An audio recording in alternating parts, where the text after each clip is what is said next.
in my Lego kingdom. After an ancient, intelligent, all-powerful green dragon, known by legend and lore as Nograd the Mighty, was awakened from his slumber by a traitor to the forces of good, the dragon-born General Scaliosus.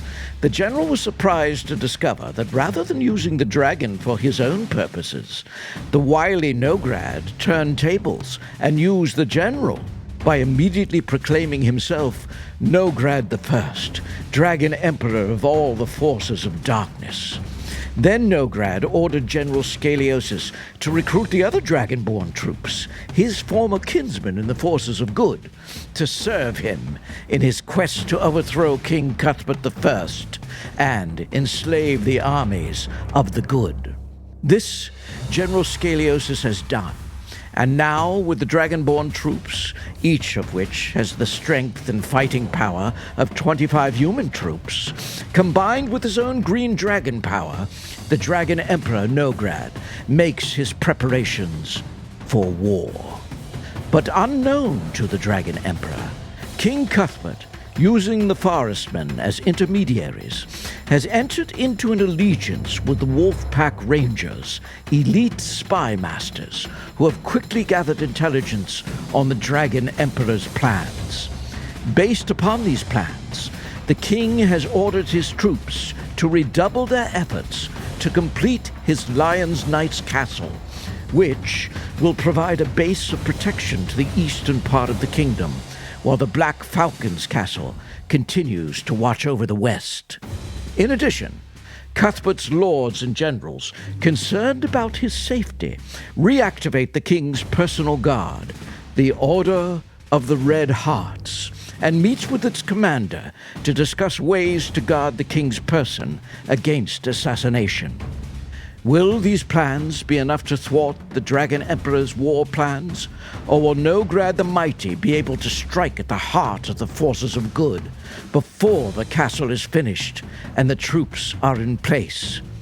The answer lies in the future. Tune in again next time and see for yourself. I'm Tom Bray since 1954, and welcome back. You know, last week I got to build my first real build of 2025, and that was the medieval dragon, that green dragon that you saw in my little lore video here.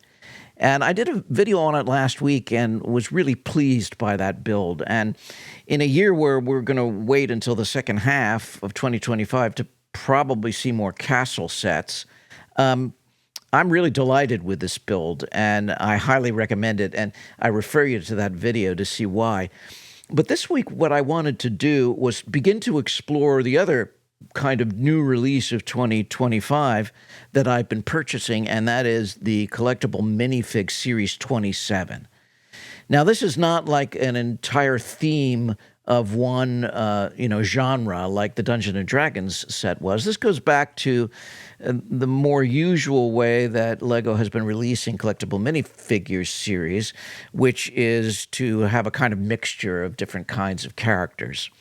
Now, on first glance, if you're a Castle fan, you know which figure you're going to be going for, and that's, of course, the Wolfpack figure. And I was lucky enough to score 3 of these kind of right out of the gate. And I want to tell you, I'm not sorry that I did. They've lived certainly up to my expectation.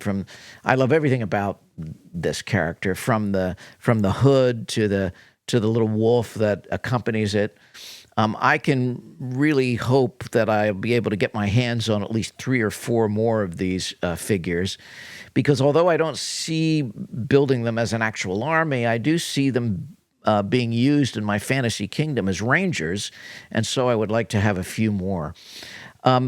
So there's that figure, and you know, I'm a pirate fan as well, so I'm interested in the pirate figure, which I don't have yet, but I hope to get soon. They've been kind of scarce around here, and so I'm looking for more so that I can collect the whole 12, just to have a collection of the 12, and then begin to see what I can do with those 12 as far as using parts and combining and mixing and matching to form some army building for my fantasy castle world. Now, I was surprised at myself. with what I did with this Cupid figure, because on first glance I kind of immediately dismissed this. This is going to be a character that I'm just going to buy one of, and it's going to sit on my shelf as a Cupid, and it'll be cute, et cetera, et cetera. But I can't see any reason to use this figure as kind of an army building base for my fantasy castle kingdom. However, I began to look at it more closely.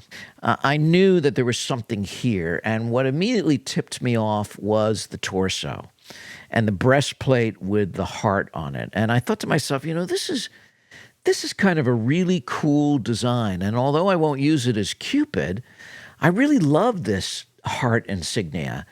And because of the colors and the fact that it's kind of a white field with a red heart and other kind of design elements, I knew that it would be easy for me to customize if I wanted to do some army building with it. And so I began to think, well, what could I use this for? And then, certain ideas went through my mind, like maybe an ambassador from another kingdom. And then it hit me. This would be the perfect kind of Praetorian Guard figure, kind of an elite guard that would surround the king. And I knew that I would want to customize it with longer legs so that it wasn't the short legs that come on the Cupid, and that I would probably want, at least 4 of them.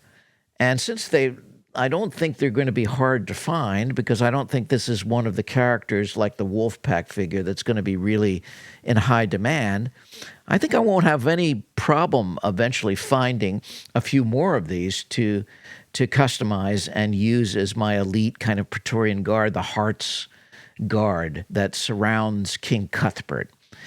So when I went about customizing this, the first thing I did was I borrowed some white legs from my soldiers that I'm collecting to, fill out my El Dorado fortress. And I put them on, and I kind of liked the way they looked. But then I was looking through my box of parts, and I realized that the Lion's Knights Castle has 2 different legs for their knights. And one of the legs has kind of a red top to it, but a white bottom. And I think those are to be used for like princes and the king and things like characters like that, not so much the regular troops. And so I grabbed those legs, and the instant I put them on this figure, I realized, oh yeah, these are the legs, because it ties in with the Lion's Knights theme of being an elite guard guarding that king, but it also, the colors just really match almost perfectly. And then I knew that for the commander, I would want a cape. So my local Bricks and Minifigs has a cape book that has different capes in it. And so I purchased one. It has that kind of spongy texture. It's kind of reddish orange, and it goes really well. And I don't really know what series or what figure this is from. I have to do a little bit more digging to figure that out. But I know that as commander of this elite guard, I think at least that character will have a cape, and I'm very happy with it. And then I grabbed a very bright and silvery helmet, and then a silvery sword to go with it, and then a shield that fits in with the Lion's Knights theme. Now, I think that I'll actually use that red bow when I build the other members of this elite guard, and I may give those members a different headgear, maybe explore different weapons, probably not capes, because they don't come kind of stock with the character. But I think I can use the red bow that comes with this Cupid set to really good effect, and just in a really fun way.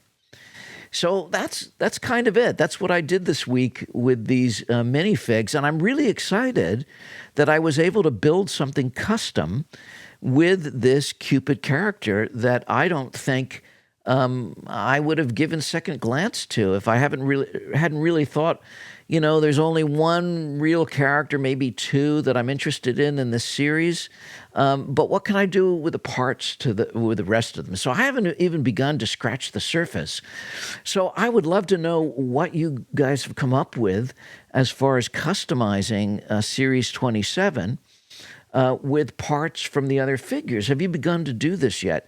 Like I said, I'm just scratching the surface, and I look forward in the next several weeks and months as this series is still on the market to explore what I'm going to do with this.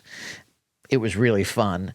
I think I'm most happy with this customized minifig than any that I've ever done. So, what about you? Please leave in the comments what you're up to with these figures and what you think of them. Until next time, thank you so much again for your support, and we'll see you again. Happy building.